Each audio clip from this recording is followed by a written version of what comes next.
ఇప్పటి వరకు మీ అమ్మ నాన్నలని మీరు చూసుంటారు కదా, వాళ్ళు పడుతున్న కష్టంలో మీకు మంచిగా అనిపించింది లేదా బాధగా అనిపించింది, ఇట్లాంటి కష్టం మా పేరెంట్స్ కి వద్దు అనిపించిన సిచ్యువేషన్ ఎప్పుడైనా మిమ్మల్ని కదిలించి ఉంటే ఆ సిచ్యువేషన్ ని మీరు మీ ఫ్రెండ్స్ తో షేర్ చేసుకోవాలి. ఫస్ట్ ఒకరు మీరు ఇద్దరు నిలబడి ఉన్నారు కదా, ఫస్ట్ ఒకరు షేర్ చేసుకోండి. వాళ్ళది అయిపోయిన తర్వాత వాళ్ళు ఒక 1 మినిట్ టైం తీసుకొని మీరు ఎదురు కూడా ఉన్న వాళ్ళతో షేర్ చేసుకోండి. మనం ఏం చేస్తున్నామంటే మళ్ళీ క్వశ్చన్ రిపీట్ చేస్తున్నా.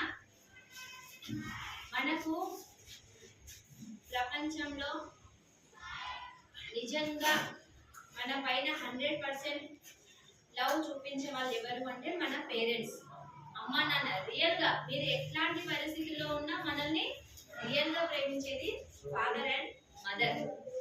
అయితే అట్లాంటి వాళ్ళు ఇప్పుడు చాలా పనులు చేస్తూ మిమ్మల్ని పోషిస్తూ ఉంటారు.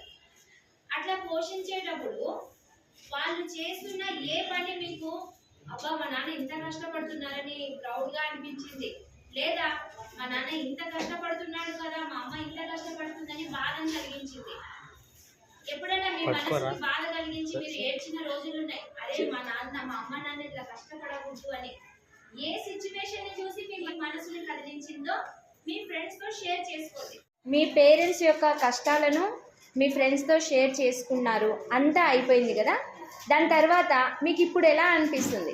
టీచర్ మా ఇంట్లో పరిస్థితులు ఉన్నాయో మా ఫ్రెండ్స్ కూడా తెలియడం చాలా సంతోషంగా ఉంది. వాళ్ళు అక్కడ అంతా కష్టపడి ఇక్కడ చదివించుకోవడానికి పంపిస్తారు, కానీ కొంతమంది వాళ్ళని అపార్థం చేసుకుంటారు. నా తల్లిదండ్రులు ఎక్కువగా నాతో మాట్లాడరు, నాతో ఉండరని అపార్థం చేసుకుంటారు. కానీ వాళ్ళంతా కష్టపడి మనల్ని ఇక్కడ చదువుకోవడానికి పంపిస్తారు. వాళ్ళని అర్థం చేసుకొని బాగా చదువుకున్నారు. Very good. మా నాయన చాలా కష్టపడతారు టీచర్.